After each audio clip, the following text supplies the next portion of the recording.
ये साथियों, आपको सादर प्रणाम। जैसा मैंने अपनी लास्ट ऑडियो में बताया था कि हम भक्ति पर चर्चा करेंगे, जो कई प्रकार की होती है। एक एक करके एक विषय को पकड़ेंगे और उस पर चर्चा करेंगे। पर भक्ति से पहले हमारे लिए बहुत ज़रूरी है मानवता, एक मनुष्य इंसान बनना, और उस इंसान में वो इंसानियत होनी बहुत ज़रूरी है। उसी के बाद ही हम आध्यात्मिक मार्ग पर आगे बढ़ सकते हैं। आध्यात्मिक मार्ग अर्थात स्पिरिचुअलिटी, भगवान की ओर जाने की यात्रा। और भगवान की ओर जाना हमें किसी डर से नहीं है कि हमें मृत्यु आ जाएगी तो हमें भगवान को पा लेना चाहिए। मृत्यु तो एक अटल सत्य है और वो तो होके ही रहेगा। अगर हम भगवान के डर से मंदिरों में जाके दीपक जगाएं, प्रार्थनाएं करें, तो वो भक्ति नहीं है। ठीक है, वो करने के लिए भी आप करेंगे, वो भी तो उससे ये है कि मुझे लगता है कि हम कुछ ज़्यादा अनर्थ, गलत, अत्याचार, अधर्म के दायरे को कम कर सकते हैं। पर भगवान तक पहुंचना, भक्ति के मार्ग पर चलना, ये मुझे नहीं लगता कि हम इससे पहुंच सकते हैं। ये तो हमारी एक दिनचर्या है। तो अब भगवान के नाम पर चले तो भगवान वो जिसे हम आकर्षित होते हैं। मीन्स भगवान, देवी देवता बहुत सारे हैं। हमारा इष्ट और हमारे प्रभु वही है जिन्हें देखकर हम सबसे ज़्यादा आकर्षित होते हैं। हमारा ध्यान वहाँ जाता है, हमारा दिल उनसे जुड़ जाता है। वही हमारे भगवान है। और उसका पहला नियम मैं बता दूं कि एक ही को साथ लीजिए। वो कहावत है ना, एक साधे सब सधे, सब साधे सब जाए। मतलब हमें ये नहीं करना है कि सोमवार शिव जी, मंगलवार हनुमान जी, बुधवार गणेश जी, वीरवार साईं बाबा, शुक्रवार लक्ष्मी माता, शनिवार शनिदेव। तो ये सब अगर करेंगे तो ये सब साथ में लगेंगे और सब ही चले जाएंगे। इससे कुछ भी नहीं होगा। एक को साथ लीजिए, सब अपने आप सध जाएगा। जैसे किसी सब्जेक्ट में पीएचडी करनी पड़ती है, तो एक को साथ लीजिए, उसी पे पीएचडी कर लीजिए, आपको सारे ज्ञान अपने आप हो जाएंगे। अपने संसारिक कर्मों को करते हुए, अपने धर्मों को निभाते हुए हमें इसी संसार में, इसी कीचड़ में कमल की तरह खिलना है। क्योंकि कमल वो फूल है, सभी को मालूम है, जो भगवान को सबसे अति प्रिय होता है और बहुत मुश्किल से मिलता भी है और भगवान को चढ़ाया जाता है। इसलिए हमें इसी भव सागर में कमल की तरह खिलना है, कीचड़ में रहते हुए। अब आती है बात आध्यात्मिकता, यानी भगवान को पाना।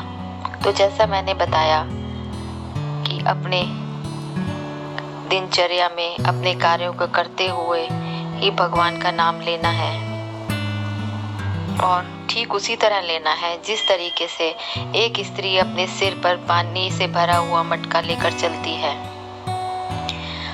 वो कुएं से घर तक सीधा चलती है या जैसे भी जाती है, लेकिन उसका ध्यान अपने मटके पर ही होता है कि वो तो नहीं हिल रहा कहीं, पानी तो नहीं गिर रहा कहीं। ठीक उसी तरह हमें इस संसारिक कर्मों को करते हुए अपना ध्यान उस भगवान रूपी मटके पर रखना है।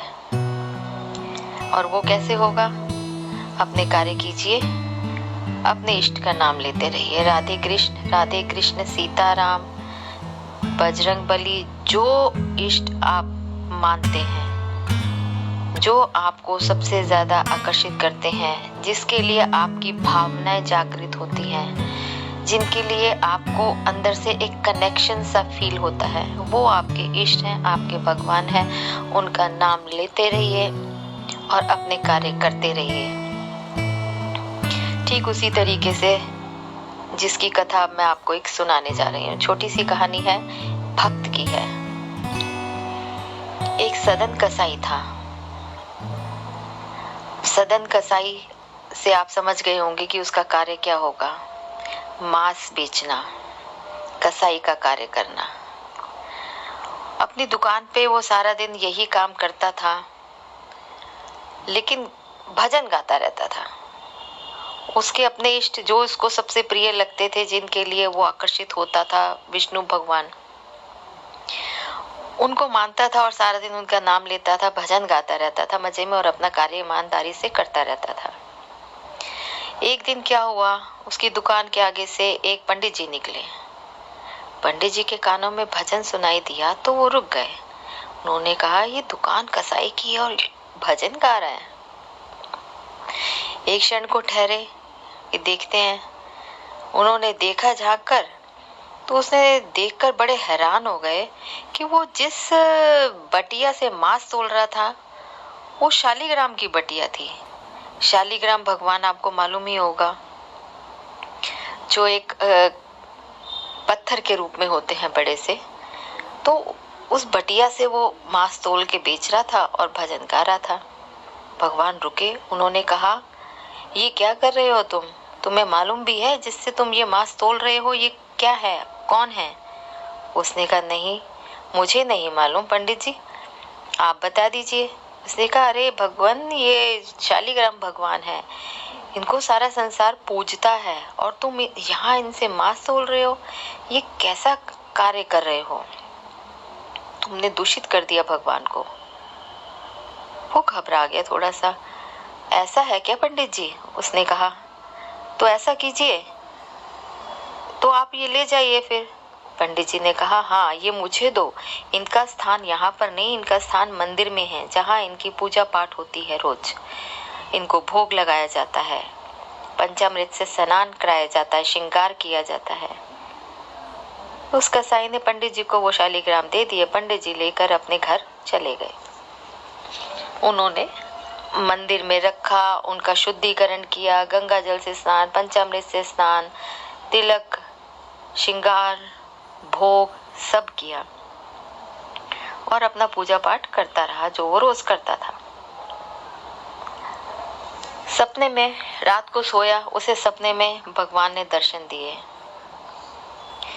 भगवान कहते हैं, हे ब्राह्मण, तुम मुझे वहां से क्यों ले आए? मैं यहाँ आनंदित नहीं हूँ, असहज महसूस करता हूँ।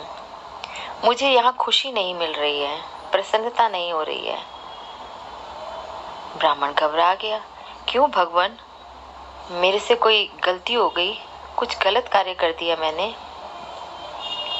भगवान ने कहा कि वो कसाई अपने कर्म से है, वो उसका कार्य है, वो अपना कार्य कर रहा है ईमानदारी से। वो सारा दिन भजन मुझे सुनाता है, जिसे सुन के मैं बहुत खुश रहता हूँ, आनंदित रहता हूँ। यहाँ पे तुमने मुझे सजा के रख दिया है, भोग रख दिया है, कोई भजन नहीं, कोई भाव नहीं, कुछ भी नहीं है। मैं तो भाव का भूखा हूँ ब्राह्मण, तुम मुझे वापस वहीं छोड़ाओ। ब्राह्मण घबरा गया, उसकी नींद खुली। अगले दिन सुबह उठा, उठाया भगवान को, शालीग्राम की बटिया उठाई और सीधा सदन कसाई के पास गया और उसको वो दे दी हाथों में। कहा कि तुम तो भगवान को प्राप्त कर चुके हो, इस जगह पर भगवान खुद वास करते हैं, तुम्हारे भजन सुनते हैं, आनंदित होते हैं। तुम्हें संसार में अब और क्या चाहिए? तुम्हें तो भगवान की प्राप्ति हो गई है।